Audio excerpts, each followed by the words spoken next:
Recording. Okay, we're now recording.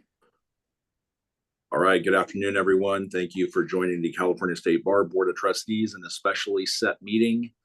I'm going to call this meeting to order, and as a reminder, this meeting is being recorded. Can we start things off with a roll call attendance sound off, please?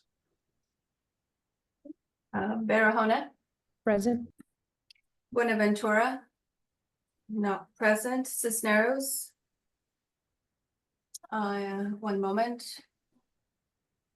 I see Vice Chair Cisneros is joining.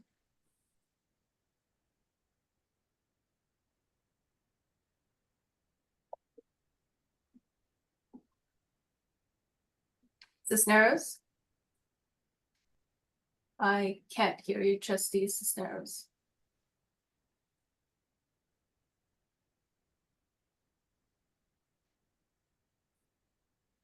I do see that Trustee Cisneros is present. General It Counsel, looks like he's having some issues with his microphone. I believe so. Yeah. Okay. Good. Here. Grande, Present. User, Here. Soel, Present. Stallings, Present. Stevens. Tony, not present. Trejo, not present. You have a quorum, Chair.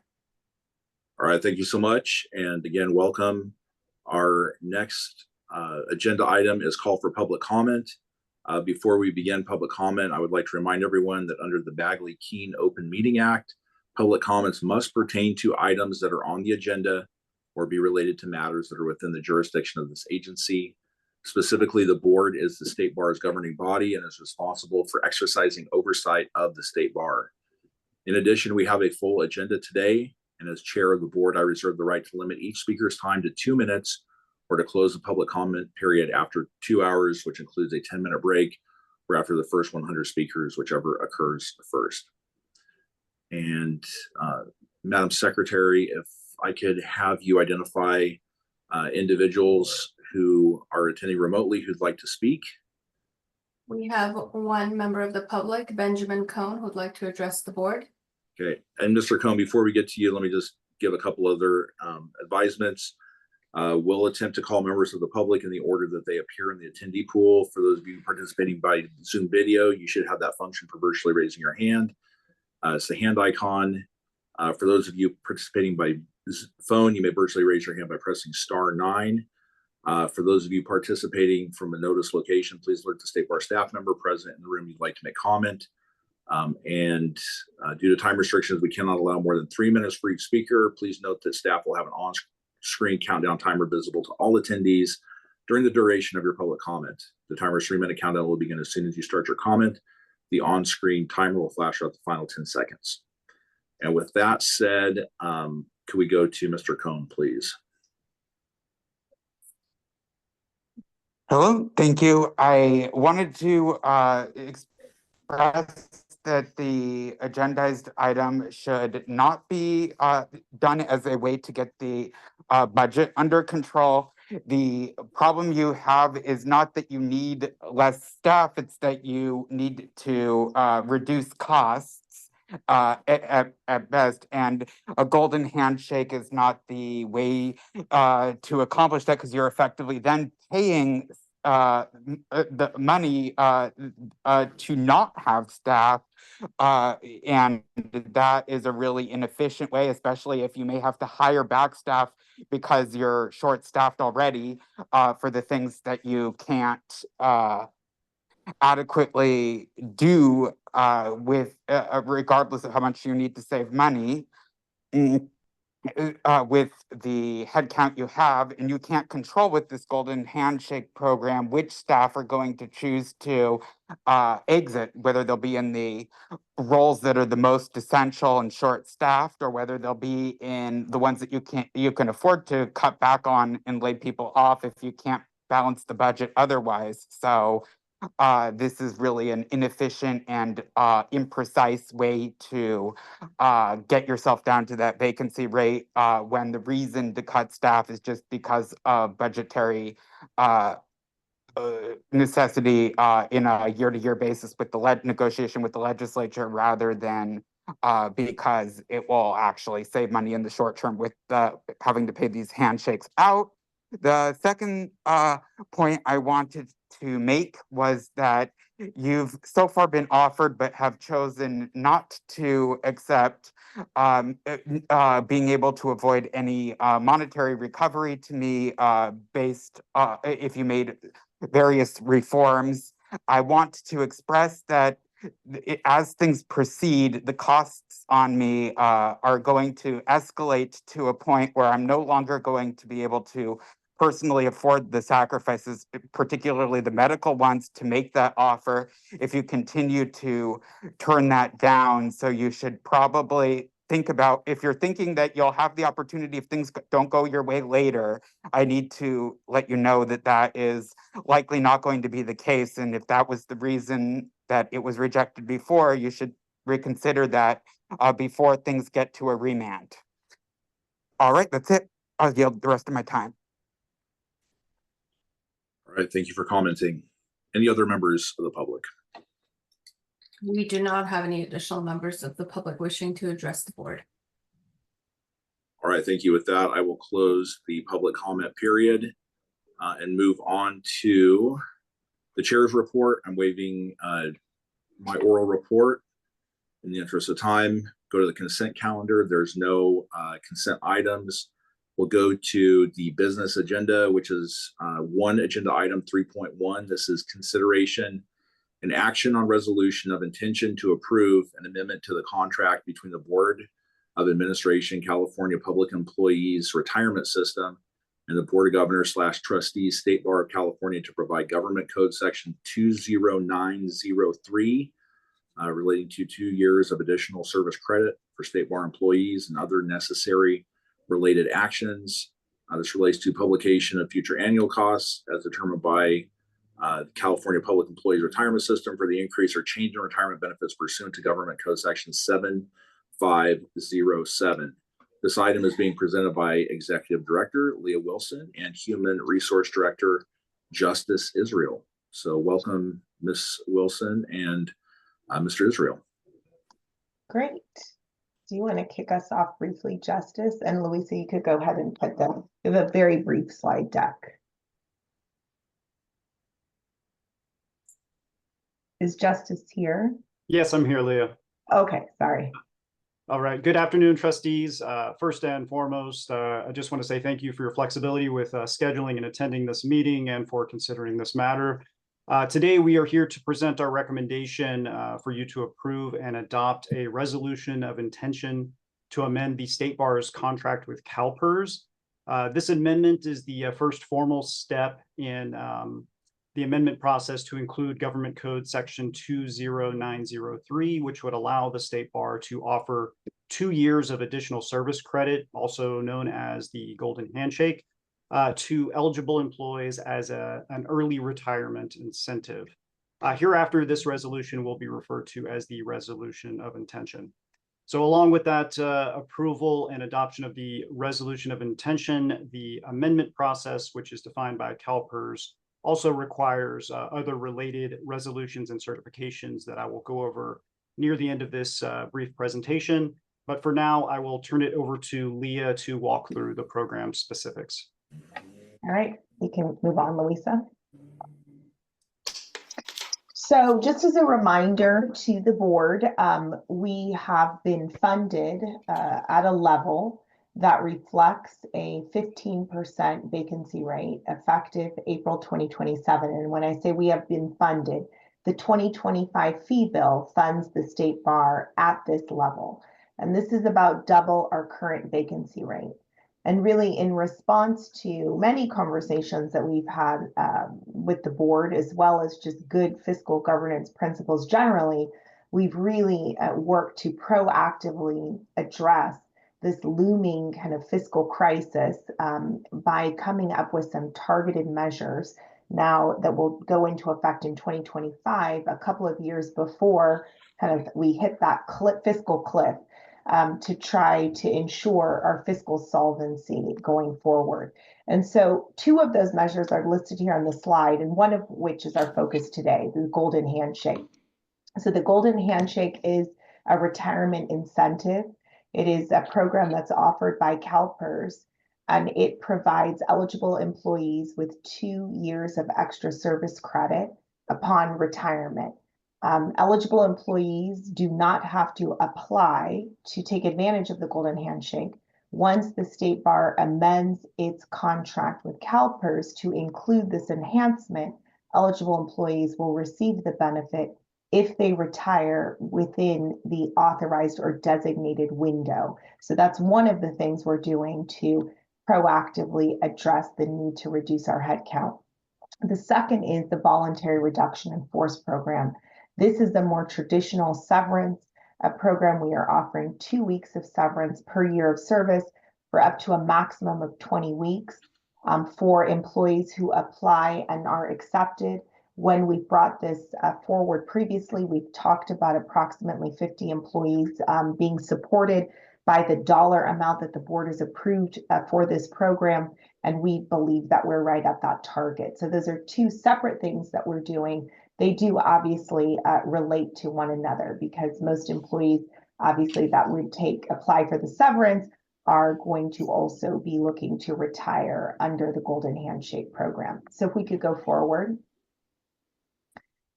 In order to take advantage of this Golden Handshake benefit, as Justice has mentioned, and as I did as well, we do have to amend our contract with CalPERS. And so in order to effectuate that amendment, we need to have 2 public meetings, one of which is happening today. The next one is scheduled for early January. We can go forward. So in terms of our decision and your decision as to whether or not to pursue or formalize our participation in the Golden Handshake, this is obviously a fiscal consideration. Taking advantage of this benefit will increase our pension costs, and the more employees that participate, the higher that pension cost increase will be. Conversely, the more employees that participate, the higher our salary savings will be. So you pay more in your pension cost, but you have salary savings that we'll see in a moment really do exceed that increased cost in pension. The pension cost analysis that you see in the posted agenda item, as well as in this deck, is based on 2 actuarial reviews, one done by CalPERS, another done by our own actuaries. And we needed to have that secondary analysis done because of our understanding that we would have about 50 employees participating in the program. If you can go forward. So just a little bit more about how the Golden Handshake will impact our retirement costs and some key terms. So our retirement cost is really called this unfunded accrued liability payment, the UAL payment that we make every year, our employer contribution. Our employer contribution is a combination of the unfunded accrued liability payment and our employer normal cost. The normal cost is a percentage of payroll, so it's sensitive to payroll. So the normal cost portion of our employer contribution goes down when our payroll goes down. The UAL is not sensitive to payroll. So that's our total employer contribution. The UAL cost portion of our employer contribution has been set by CalPERS through June 30th of 2027. So regardless of whether or not we participate in the Golden Handshake, the UAL will not change until 27-28. CalPERS does require us to fully fund the fiscal impact of the Golden Handshake within 5 years. And so that means that we will begin paying in 27-28, and those payments will extend through 2031, 2032. So we don't realize any increased cost right away. If you could go forward. So CalPERS has projected that the increased UAL of all eligible employees taking the Golden Handshake would be $30 million. So this is not the normal cost, which would go down. This is the increased UAL. And that 108 assumes that all 183 people that are eligible to participate in the Golden Handshake took advantage of it. That would cost us 30 million in increased UAL payments, and that would have to be repaid over 5 years, again, beginning 27-28. Our actuarial analysis is based on our estimate of 50 participating employees. That cost would be 8.196 million or 8.2 million, again, which would have to be repaid over 5 years. So you can go to the next slide. So this is what it looks like. I have realized that this is mislabeled right now. This left one shouldn't say UAL. This is total contribution, not UAL. So if we did not do anything, our total employer contribution through 2031-32 would be almost 150 million. So that's if we didn't do anything. If every single employee who is eligible to take the Golden Handshake took it, that's 183 employees, you would see an increase in the employer contribution of 10.96 million. So we'd pay about 150 million plus another 10.96 million. So basically 161 million we'd pay. Now, that would be offset by pension costs, salary savings of 158.68 million. So we pay 10.96 more million in pension costs, but we save $158 million in salary savings if all 183 eligible employees took advantage of the program. Going over to the far right, we don't expect that all 183 employees are going to take advantage of the program. We expect about 50. If 50 employees take advantage of the program, we will pay $3 million more in employer contribution to pension through 2031-32. But during that same period, we will realize 43 million in salary savings. So what this shows you is whether all employees take advantage of it or whether 50 take advantage of it. Yes, there is an increase in your pension cost, but the salary savings associated with the Golden Handshake far outweigh the pension cost increases. And of course, this is sensitive to the question of whether or not we are going to backfill any positions. We have internally planned to allow for backfills of no more than 20% of positions. And I think it will be important for the board to monitor this, just as I will and our CFO will as well, because these savings are obviously dependent on us maintaining the vacant positions that we will accelerate through participation in the program. So I'll just pause there and see if the board has any questions before we move to the specific resolutions.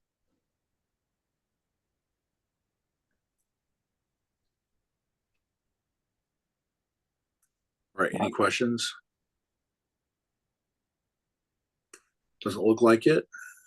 All right, let's move to And we're joined by Trustee Trejo. Just wanted to put that on the record. Okay, so we'll move to the resolutions. I think Justice, I just asked maybe Justice and Aline, or I'm not sure how they're going to do it, but to briefly walk through the resolutions because they're quite a mouthful and I want to make sure you all know what you're being asked to do. So take it away. Thank you. Sure. I'll walk through these fairly quickly here for the sake of time. So the first is the actual primary resolution of intention that I mentioned earlier. This is attachment A. There's also an exhibit referenced in that resolution, which is an excerpt of the actual amendment, which was provided by CalPERS. That is what is provided in that staff report as attachment B. The second is a resolution regarding the designated window. So in the staff report, it mentions that that we're recommending the full 180-day window, which will allow maximum flexibility for succession planning and work transitions and staff retirements and that kind of thing. We are recommending that 180-day window begin on January 13th of 2025, which is the Monday following the second special session meeting, which is currently scheduled for January 7th of 2025. The third resolution pertains to the board certifying compliance with Government Code 20903. That's attached to the staff report as attachment D. There are 4 primary certifications within that document that I'll just go through very, very quickly here. The first is that the best interests of the state bar will be served by granting this golden handshake due to an impending curtailment or change in the manner of performing our services. The second certifies that the added cost to the retirement fund for those who take the golden handshake will be included in the employer's contribution rate for the fiscal year beginning 2 years after the end of the designated window, which is what Leah just briefly went over. The third is regarding the board's decision to implement this program due to some impending mandatory transfers, demotions, and layoffs that would constitute at least 1% of the organizational unit. And the fourth certifies that at this time, the board intends to achieve an overall reduction in the workforce and savings by keeping all or at least one of the vacancies created through this golden handshake program unfilled. So the next page, let's see. The first resolution on the this page is that this pertains to the board authorizing the board chair to execute any documents necessary to actually effectuate the board's actions pertaining to the resolution of intention and the certification of compliance with Government Code 20903. The next is that the board authorizes the board secretary to execute the certification of compliance with Government Code 7505 and certification of the governing body's actions, which are both requirements of CalPERS. And finally, the last resolution is that the board authorizes the executive director or designate with approval from the board chair to execute or complete any other, submit any other documents necessary to effectuate the board's actions. So I know that is a very brief run through, but I will open it up for questions if anyone has any. Before that, Chair, if I may, apologies. I wanted to correct the typo to the government code section referenced. If we can go to the next slide, Louisa. It should be 7507. Apologies for that.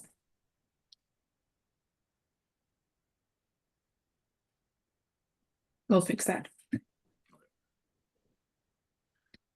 All right, any questions? Yes, Trustee Sewell. You know, this may not, I should maybe have asked this question earlier when, not necessarily on the resolutions, but Leah, I think you said that folks don't need to actually apply for the golden handshake. And so will you just walk me through that logistically? I mean, you're eligible and you just come in and sort of just say, hey, I want to do this. I'm just wondering how logistically it works. No, if you retire during the window that's referenced in one of those resolutions and you're eligible, you will receive the benefit. Gotcha, automatically. Yeah. Okay, understood. And then the way this works in terms of just the additional pension cost, there's no need for us to do anything in 25, 26, or 27, 28 that might help us pay those pension costs. Additional pension costs, because we're going to regain all of that in salary savings in that same fiscal year. Is that correct? Right. Well, 25, 26, and 26, 27, we have no increase in our pension costs. We will have salary savings. So we could consider setting aside some of those salary savings to put towards the increase in pension costs that will kick in beginning in 27, 28. That's something the board could decide to do. But the salary savings do far exceed the increase in the pension cost. So the overall impact on the budget you'll see is to the upside because we have very significant salary savings. And beginning in 27, 28, a modest increase in our pension cost. Right. Thanks for clarifying that, Leah. So, and that was, I guess, the gist of my question, which is, if we set aside money in 25, 26, or 26, 27, there's really not a need to do that because in fiscal year 27, 28, the salary savings is going to exceed the pension cost. So yes. Okay. That's my view of it. Yeah. The board could decide otherwise. All right, any other questions? I just have a question, not sure who wants to handle this. So does this agreement with CalPERS, does it change anything regarding our ability to hire an employee who has retired.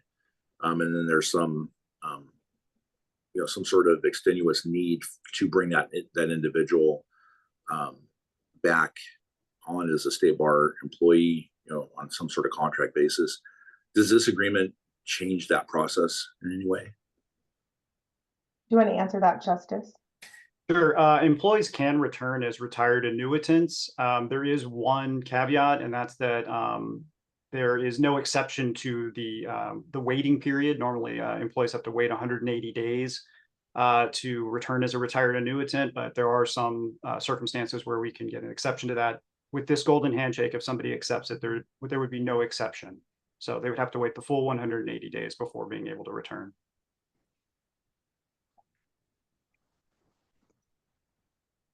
I'll also just add, if they were to unretire and return to some other CalPERS agency or something like that, not as a retired annuitant, they would forfeit the 2 years of additional service. All right, thank you. Any other questions or comments?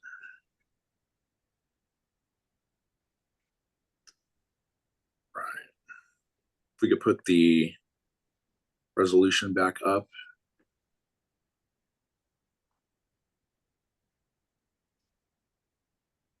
So we can take this entire resolution as one vote. Is that correct, Ms. Deftian? Yes, Chair. All right. After the board has had a chance to look at this, if there's no further questions or no further discussion, may I have a first and a second?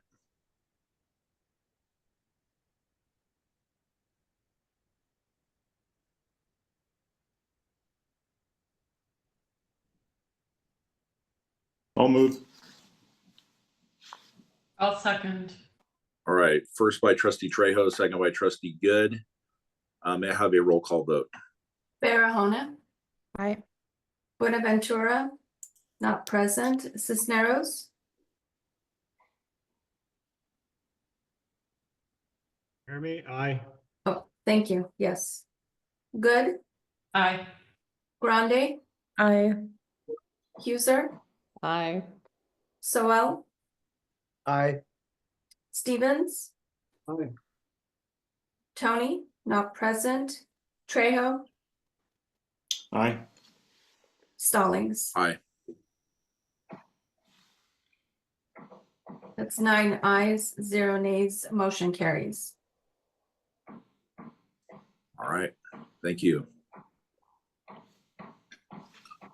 All right, I think that, are there any other agenda items relating to, or any other resolutions, I'm sorry, relating to this agenda item? No. All right, that concludes this agenda item and concludes the business of this specially set meeting. So unless there's any objection, we will sign off. We'll adjourn for now, and we'll see you at the next the next specially set meeting sometime in early January. So thank you all. Enjoy your holidays. And yeah, hopefully you get some time with friends and family. All right, see you soon. Bye. All right.